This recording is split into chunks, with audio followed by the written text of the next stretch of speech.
You are now listening to Awaken You with Shelly Bond. Welcome to my show where we explore ourselves. We talk about growth, healing, breath, life, yoga, failures and successes, intuition, inspiration, fears, manifestation, books, writing, motivation, food, parenting, inner child work, mindfulness. What are your thoughts? My love for healing with energy work, learning how to love myself, forgive myself, and know my own self-worth. I have a deep well inside to hold space and connect with women. And I have learned that awakening is for us all, especially for those of us who think that it's not. Waking up to our life's flaws and all is possible because, my friends, life is a practice. It's not a perfect. Hello, my lovely sisters, and welcome to a brand new episode of Awaken You with Shelly Bond. I'm actually sitting here in my recording space with my creepy son to the left of me. He's in a dark mood with his hood up because he really wants a lizard, and we already have so much going on in our lives. We have 3 kids, 2 dogs, we homeschool. And he wants a bearded dragon. Milo, why do you want a bearded dragon so much? They're cool. He thinks they're cool. They creep me out.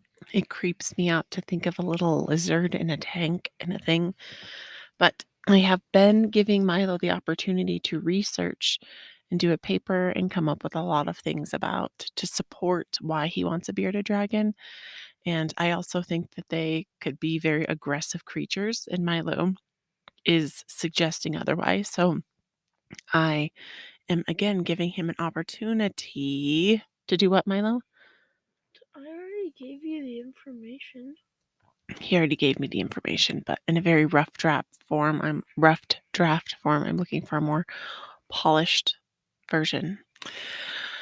Oh my, these are the things, these are the days that are happening in my lives. And I am sitting here and doing my best to work through distractions of life, which is, right, one of my mantras, working through distractions. And I have some great, exciting news that I am taking my 300-hour extended teacher training, yoga teacher training. I've been thinking about it for a few years now, but just everything has kind of like been in the way, right? And I just keep feeling this calling. And right, I think with that, when we feel callings, that it's up to us to take action or not. And if we don't, then right, it'll slip through the cracks. So this time, I have been doing a lot of online research. I even looked into the space where I took my 200-hour, which is more of an in person, and I now live like an hour and 15 minutes away from that studio. And it just feels like with life and summer coming up that it would be awesome, that it is going to be awesome.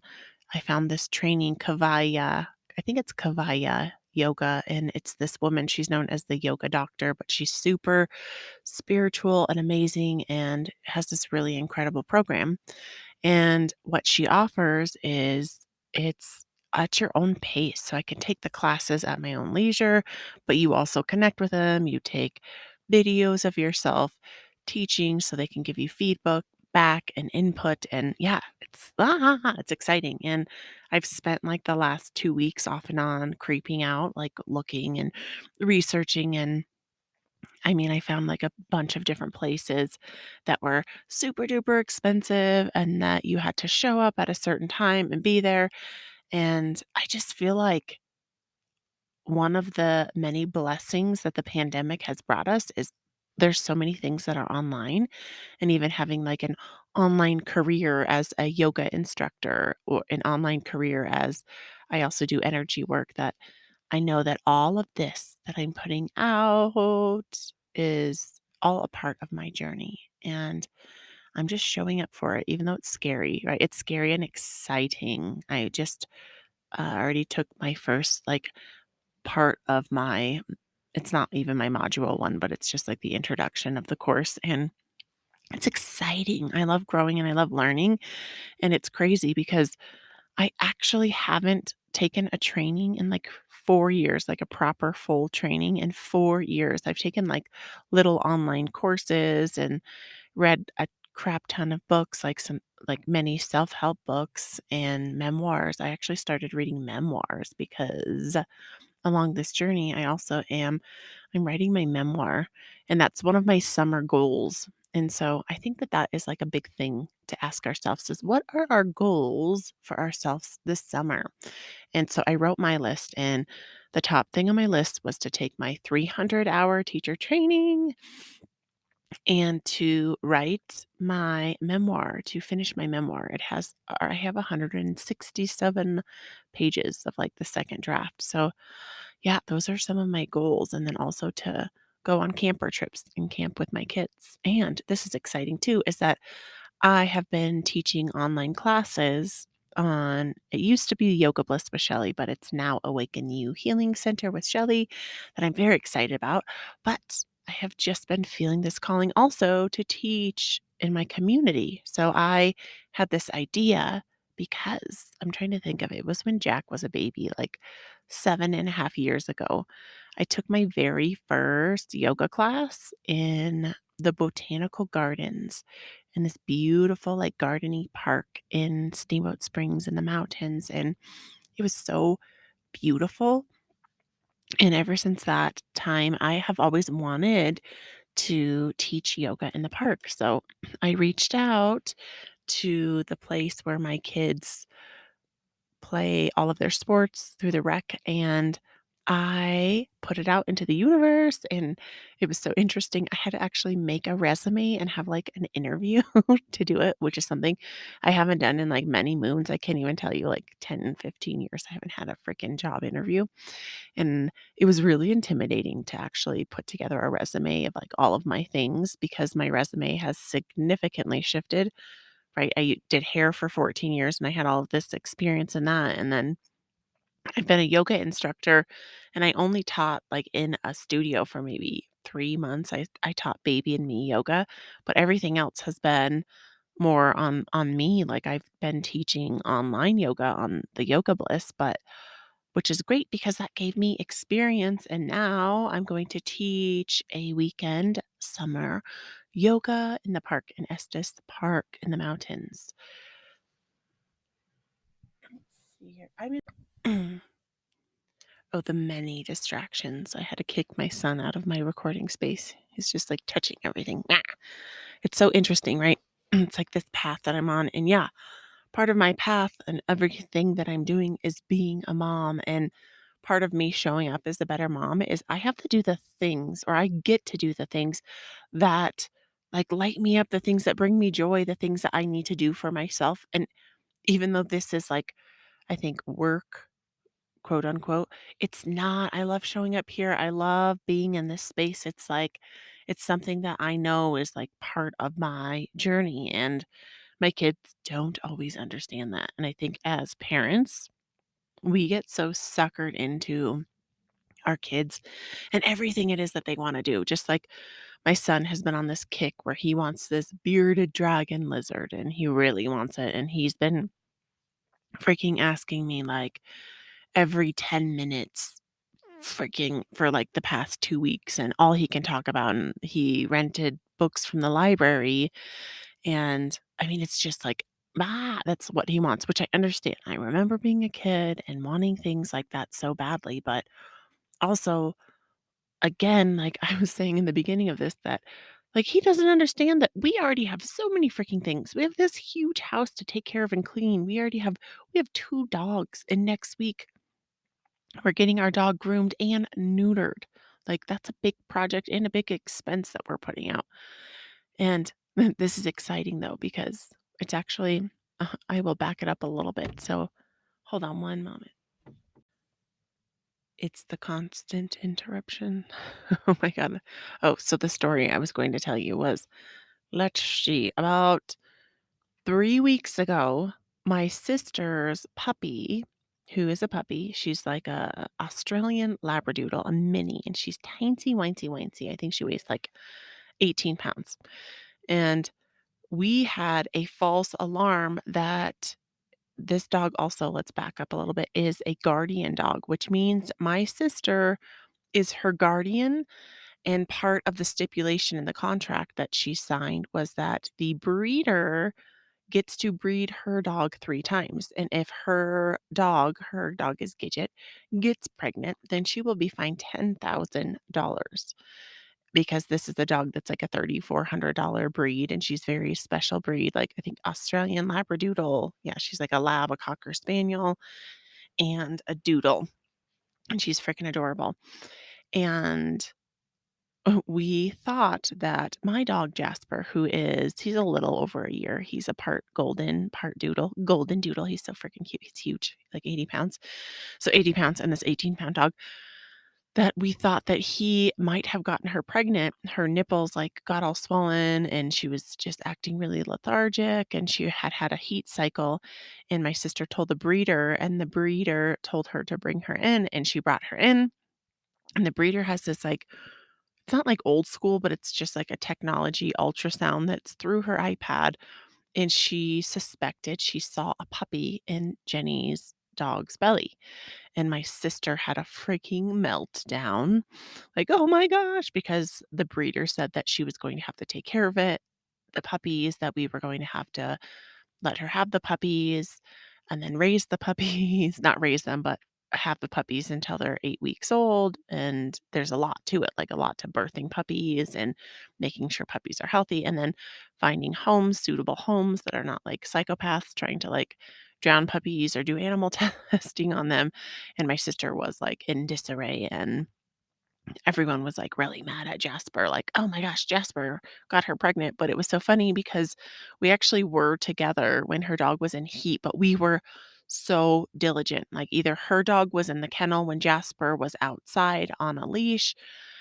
like, tethered outside, or Jasper was inside in the kennel while she was out, and, like, we were very diligent, is that a word? Diligent, that we did not let the puppies get together.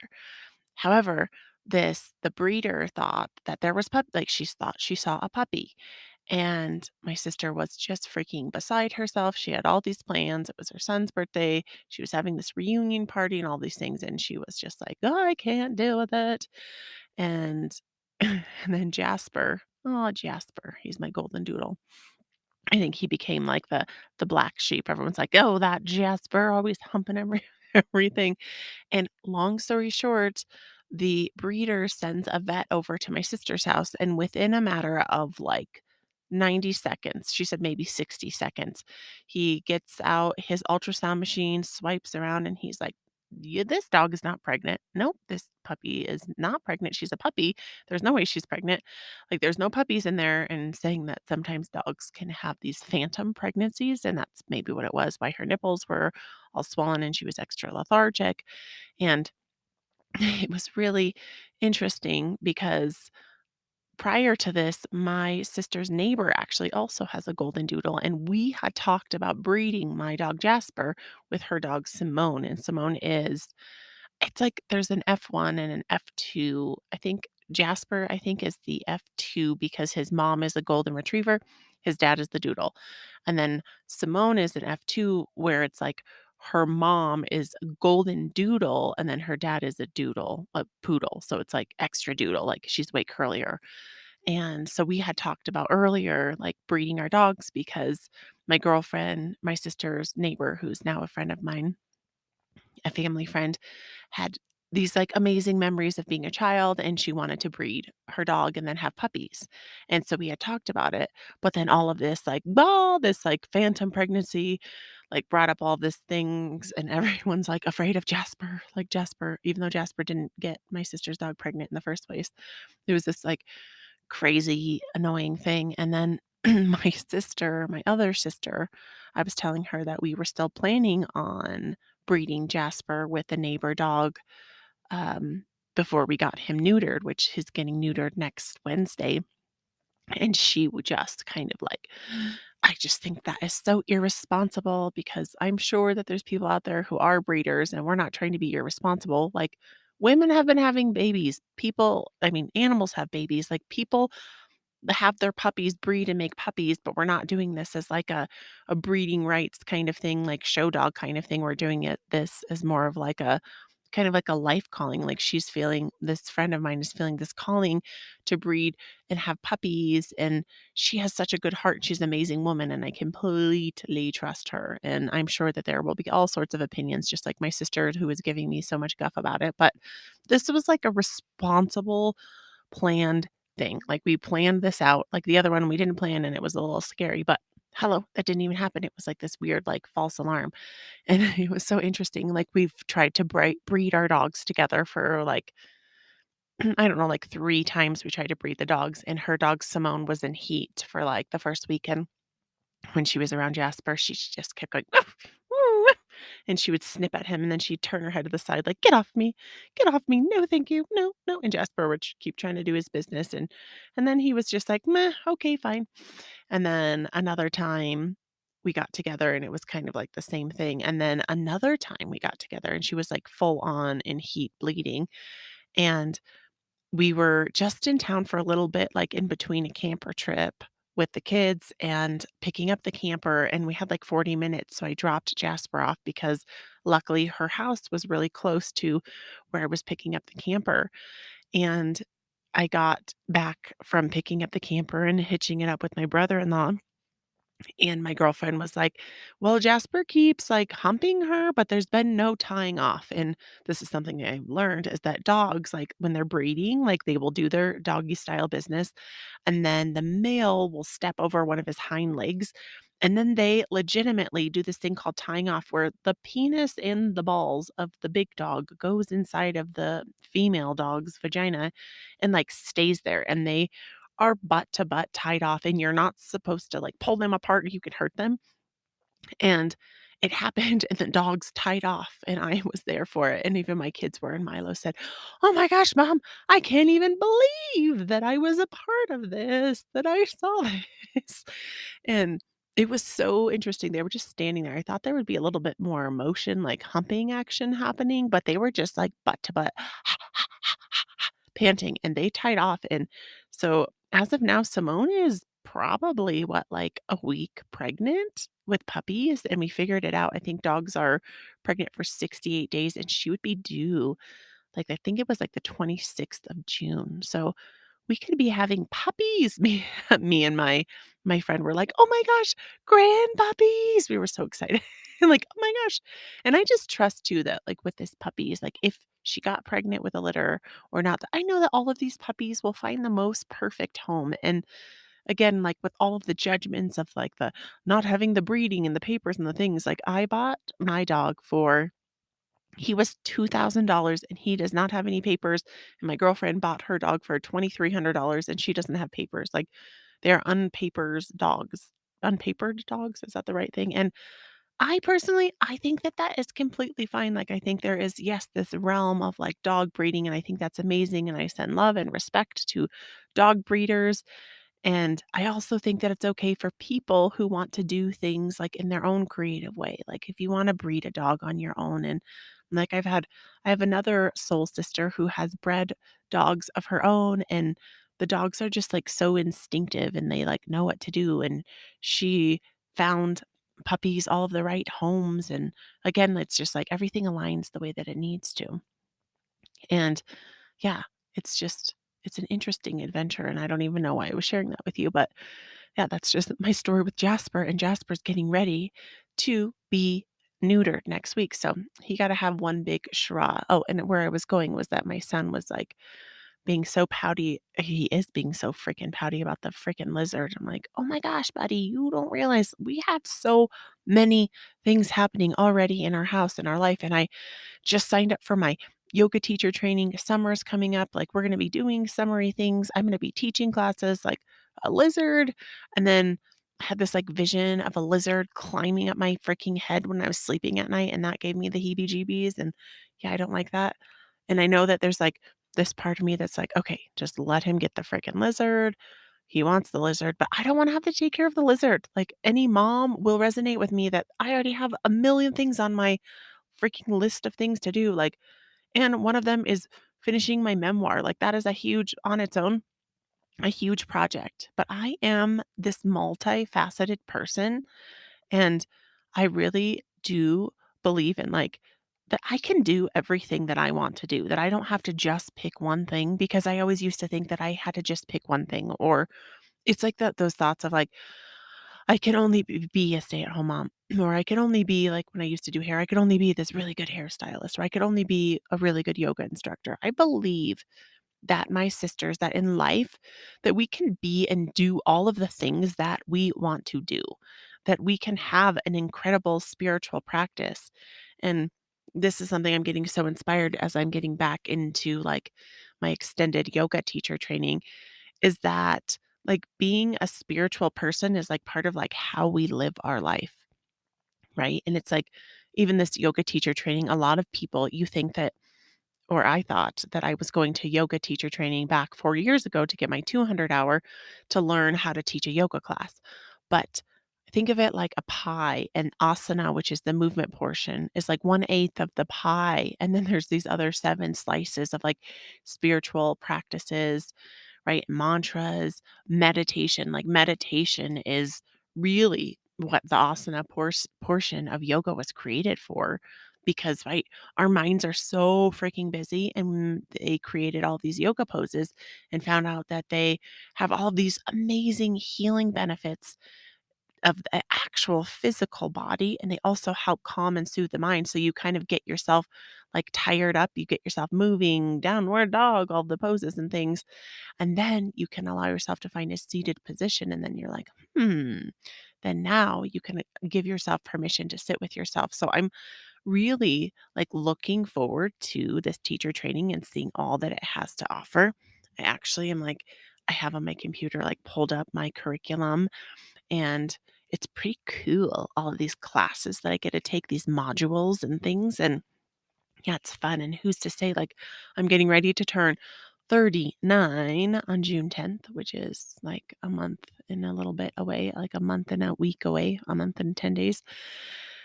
And who's to say that just because you are a certain age, it doesn't mean that you can't do the things, which I think a lot of us have this misperception. It's like, oh, I've lost the boat on that one. And I actually read this awesome blog. I actually also blog for this really incredible space called the We Spot. And it's like this community of women, and we blog and then share it.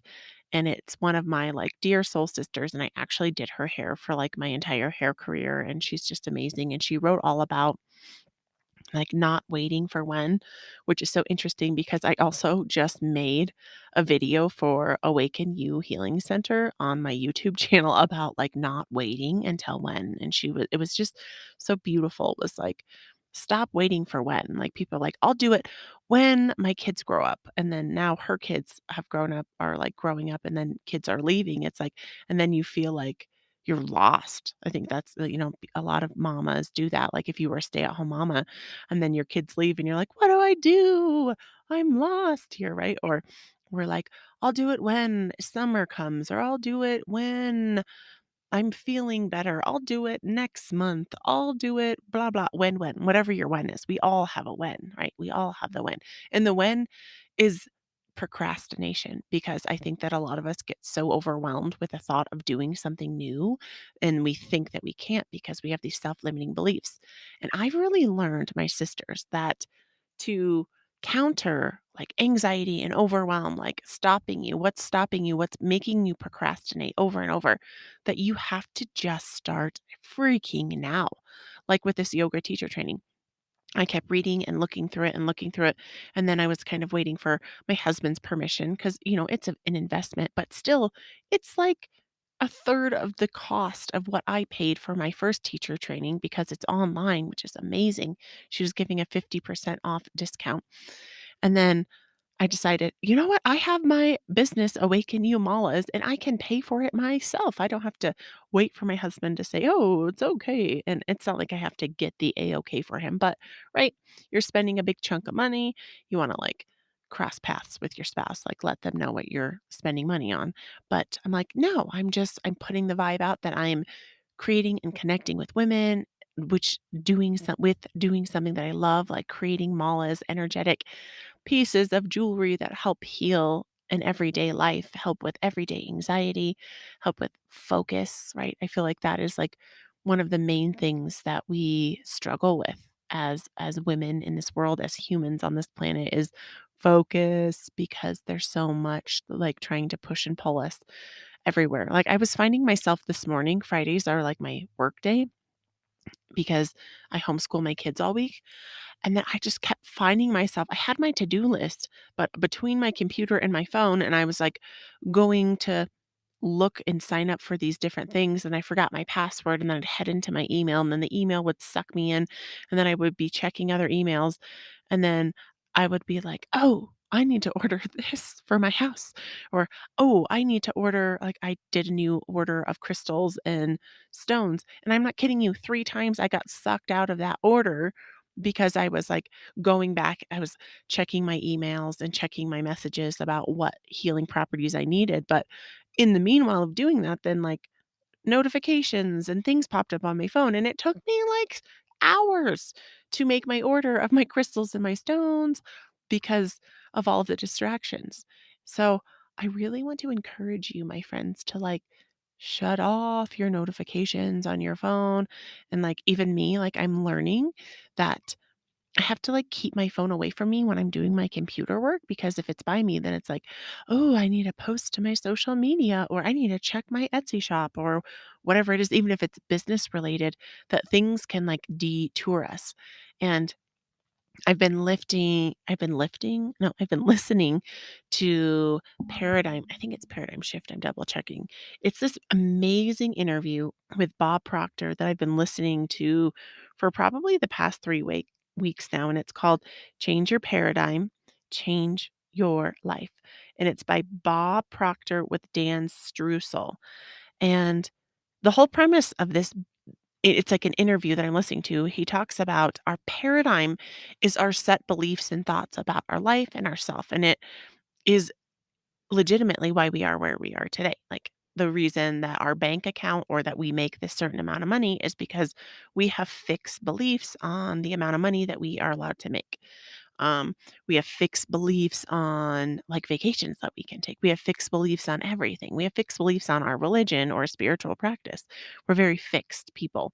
We are like these creatures who weirdly stay in these paradigm boxes.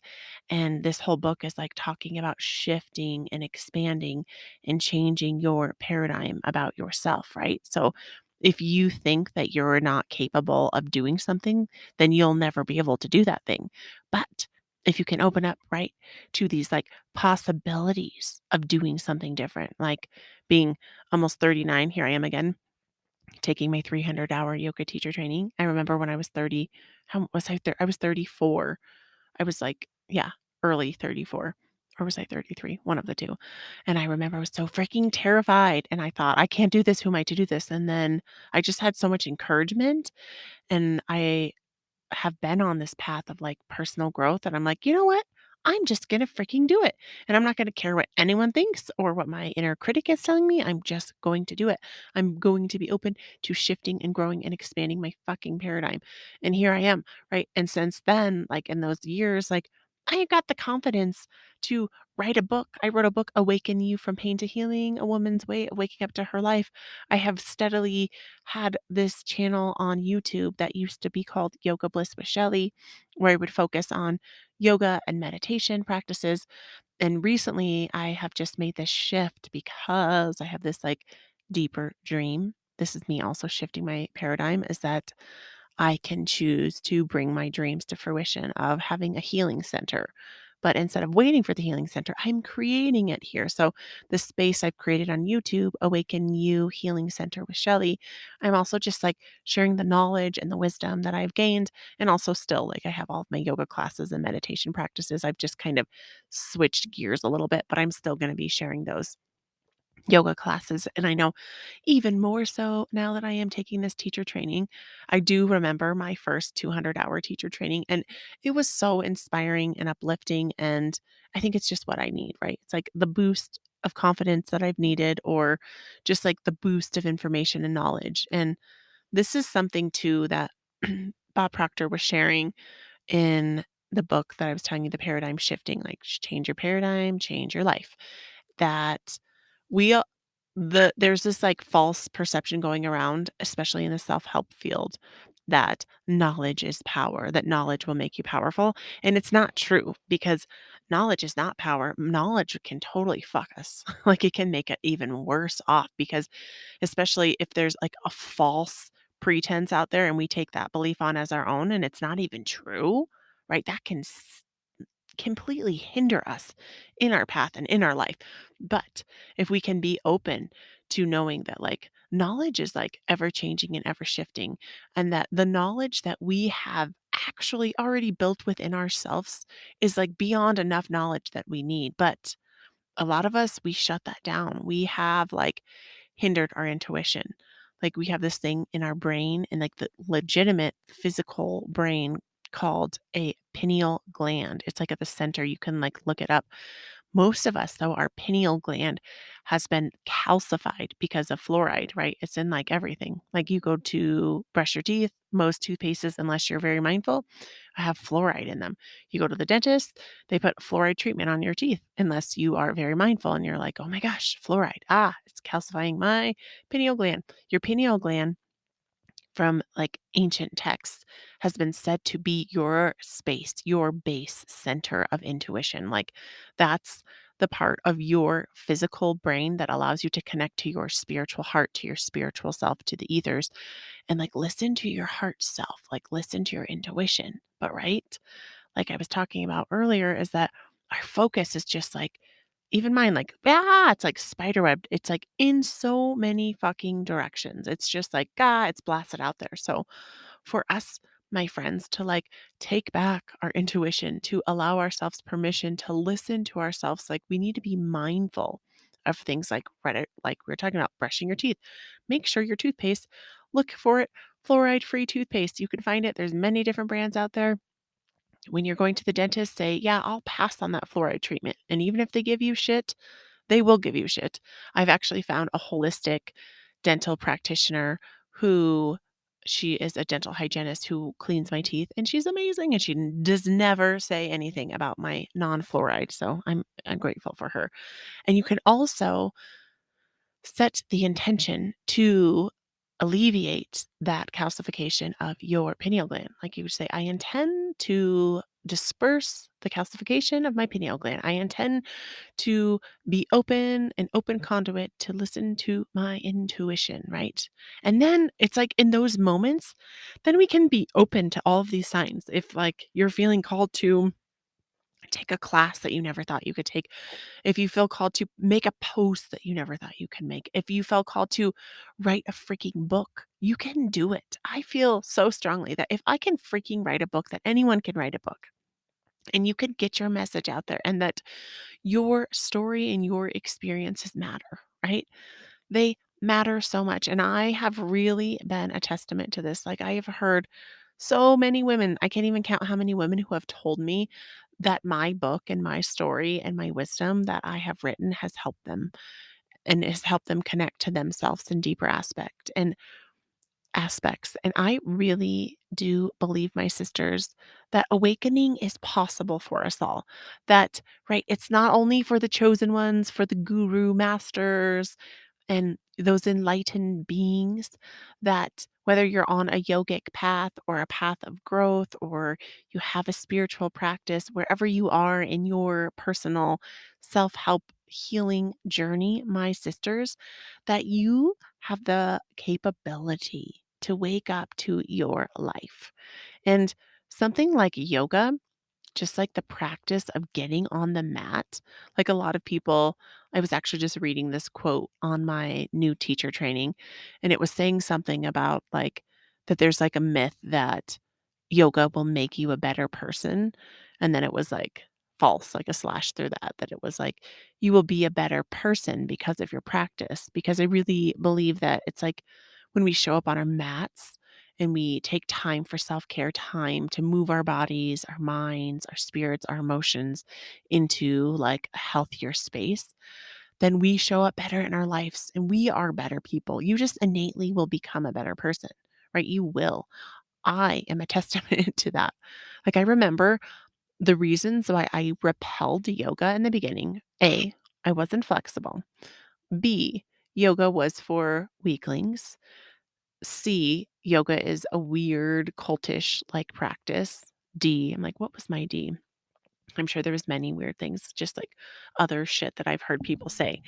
And I've kind of like, I've not kind of, I've definitely demyth that first of all, you don't have to be very flexible for yoga. You can be as inflexible as whatever. Like I struggle with flexibility in my hamstrings and my hips, and that could be a self-limiting belief. It also could be like a chakra blockage from my childhood. I had a really traumatic C-section with my daughter, and that could mean that I have a blockage in my energy center, my root chakra, so it makes it harder for me to do certain poses, right?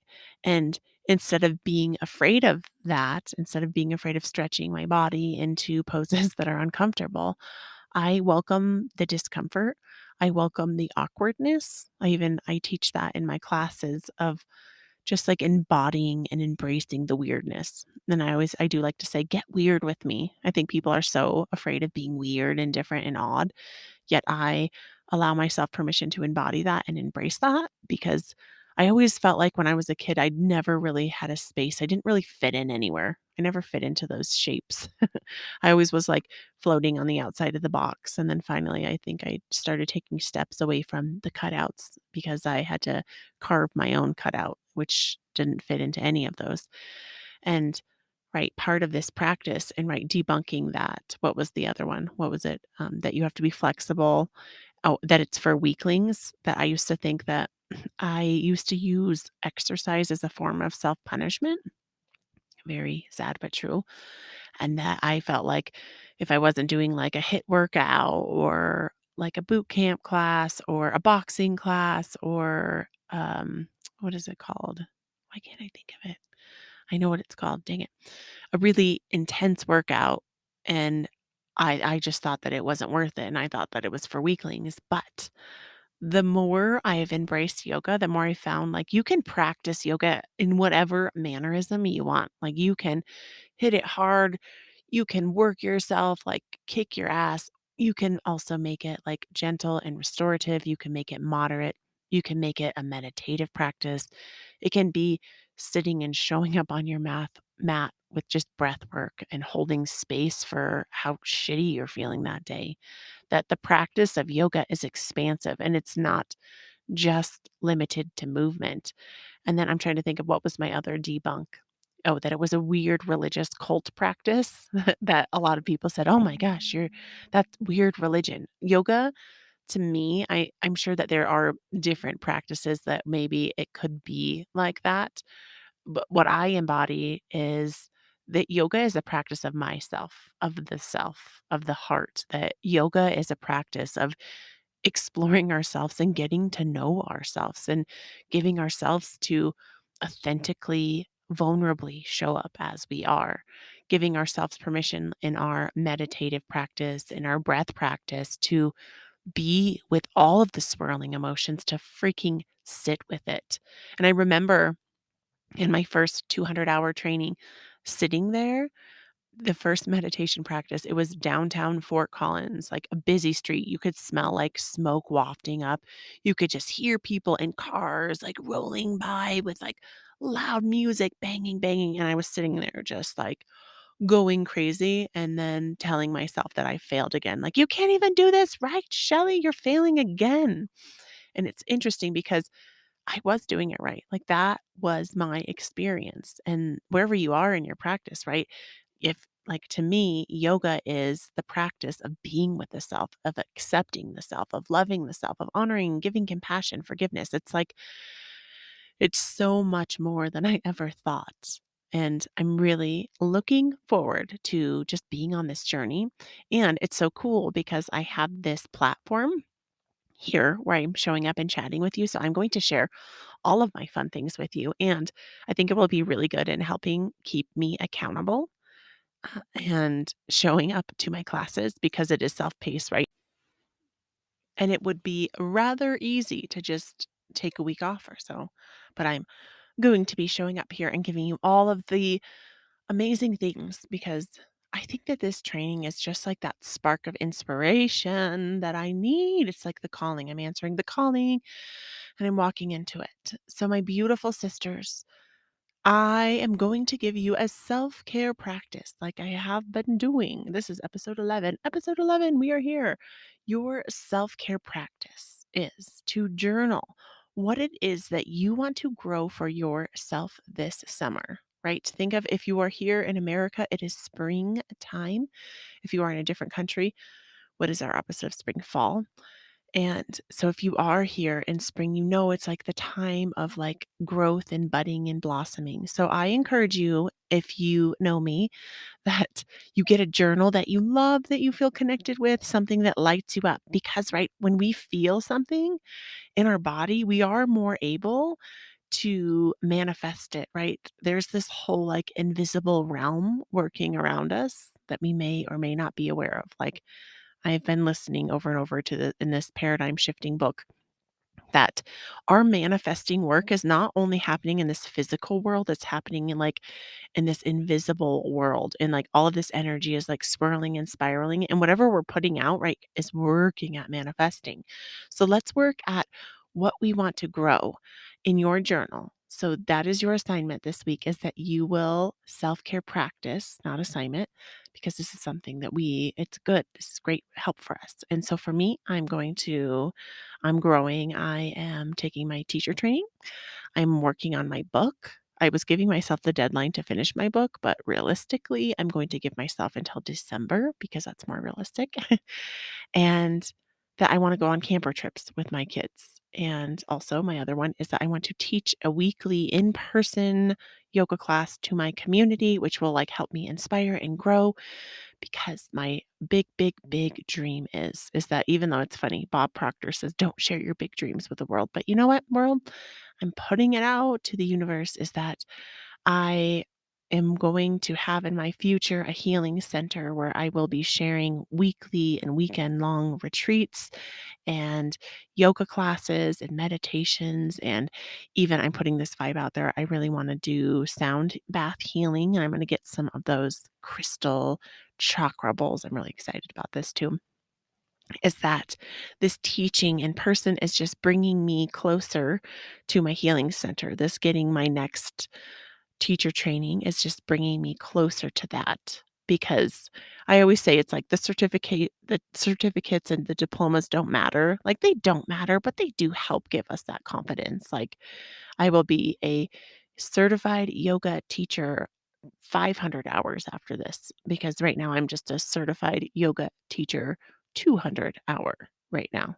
But this it's going to boost me into the thing. So, anyways, but what we're doing is our self-care practice is I want you to journal about what it is that you intend to grow for yourself. So, what it is that you intend to grow for yourself is your first portion. And then right below that, kind of like tangible bullet points or stars or hearts, whatever resonates and vibes with you, of how you can do that every week, because there are 7 days a week, right? And I know that you have days off and I know that you get tired, but on those days off, or early mornings or at night after your job or your kids or lifing or whatever it is, that what are the things that you can do to bring you closer to that, right? So if it's like writing a book, well, when are you really going to write? Because you can say you're going to write, but you actually have to write. So maybe it's Tuesdays and Thursdays, or maybe it's just putting 2 to 4 days a week, I will show up for 15 minutes to write. And even if you just show up for 15 minutes, and what maybe you want to have a yoga practice. Maybe you want to start moving your body because you're not feeling healthy. How are you going to do that? So maybe like taking a weekend yoga class or a workout class, or maybe just going for a 10-minute walk at night, or a 10-minute early walk. It's still brisk in the mornings, put on a jacket. What are the things that you can do?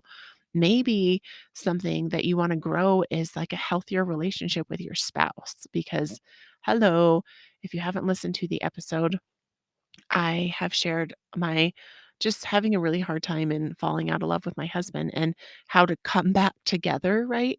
Coming back together is the hard part, but it takes like a willingness and a wantingness to actually do things, to communicate. So, how can you communicate better with your spouse? How can you actually make time? Like with kids, I know it's almost impossible to get a date night. We never do date nights, but we will show up after we put the kids to bed and hang out together at nighttime. Like we're taking time to do these things. So, right, self care practice, right? What you want to grow. And then realistically, like, what are you going to do to make these things actually come to fruition, to come true? And know, my beautiful sisters, that if you slip up, if you forget something, like that's okay. You just have to start where you're at, start here, start now, but you have to make the list and you have to follow through because changing our lives is in our own hands. You can think the thoughts all that you want to think. You can think, but you have to take action on things and know that you can take actions. Like I take so many actions every day, and sometimes they are in the right direction, and sometimes they're taking me 10 steps back. But the difference is between now and like 10 years ago is that I have intention and like I am like moving towards what it is that I want in my life. So I'm grateful for you. I love you. If you haven't already, pick yourself up a copy of Awaken You: From Pain to Healing, A Woman's Way of Waking Up to Her Life on Amazon and just search Awaken You, Shelly Bond. It's really, really soon. It's going to be available on Audible. I can't wait for that. I'm listening right now and editing. We're on chapter 8 now, out of 21. So it's coming soon. Please follow me on Facebook under Shelly Bond and Instagram, Awaken You, Shelly Bond. And please, if you haven't, head over and subscribe, hit that notification bell on YouTube for Awaken You Healing Center with Shelly. And like I said, this channel used to be called Yoga Bliss with Shelly, and there is like over 300 yoga classes that are awesome that you can take at your own leisure, and you can just deepen that practice, deepening, allowing yourself permission to understand yourself, to find yourself into a healthier body, a healthier mind, and a healthier spirit. I love you, my sisters. And I just want you to remember that you are an incredible person just the way you are, that you are worthy of love, that you are worthy of success, that you are worthy of having the relationships and the dreams, and you are worthy of anything that your heart desires. And it all has to start in you, inside of your heart. It's an inner journey. So, knowing, my beautiful sisters, that it's a practice, it's not a perfect, right? That showing up here today is the step that you take. You show up here. Maybe it's just putting a hand on your heart and inhaling a breath of love for yourself and exhaling and allow that love to develop around you. And maybe giving yourself permission to smile, giving yourself permission to love yourself by mantraing, I love you. I love you. I love you. I will be back here hanging out with you next week. I truly love you, my sisters, from the bottom of my heart, spiraling around my soul. I send you so much love, so much light, and omnipresent energy to give yourself permission to heal on a deeper level today. I love you.